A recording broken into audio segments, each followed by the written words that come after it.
दो बातें अर्ज करूंगा और इजाजत लूंगा। पहली बात ये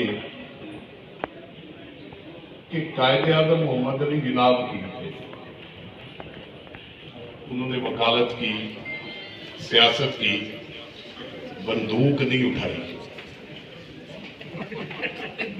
क्या हमारी मिरास बंदूक है? ये पिंडाल में बैठे हुए हर शख्स से ये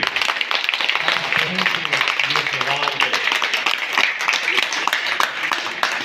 हमारी मिरास इल्म है, कानून की किताब है, हाथ में वक्त, जनरल ज़िया हो, मुशर्रफ हो, बंदूकों और टैंकों वाले हों, तो इस काली वर्दी ने, इस काले कोट ने आइन और कानून की बालादस्ती की जंग अपने इल्म के जोर के ऊपर लड़ी भी और जीती भी।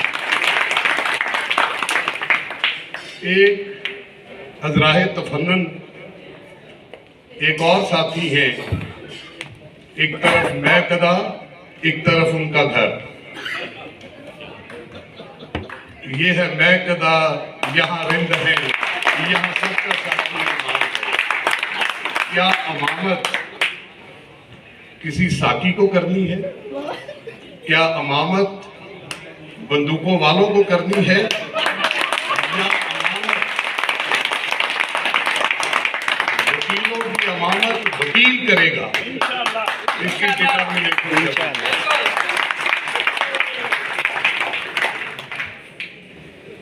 एक और बात, आखिरी एक बात मैंने अर्ज कर दी, इशारों में, कनायों में आप समझदार हैं, समझ गए।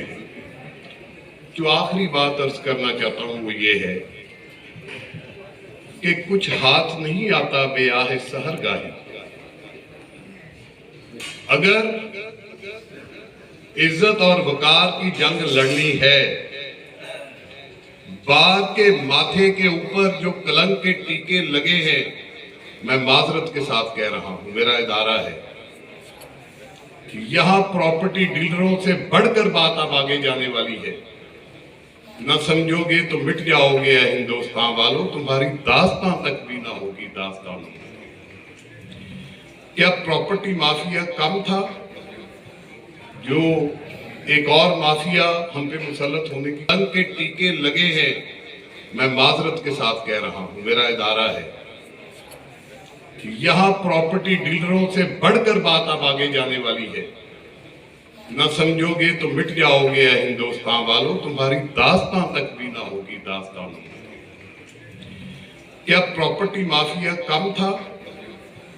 जो एक और माफिया हम पे मुसल्लत होने की कोशिश कर रहा है।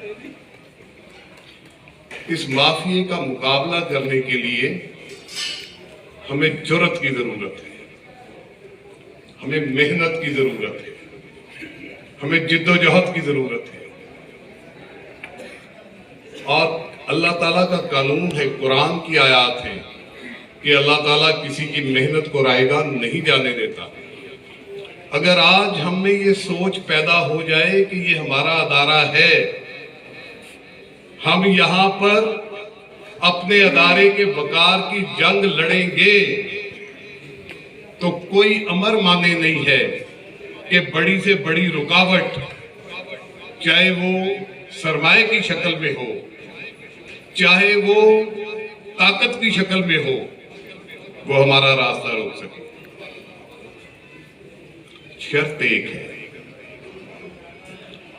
कि नहीं देखना कि राना इशरत इलेक्शन लड़ रहा है।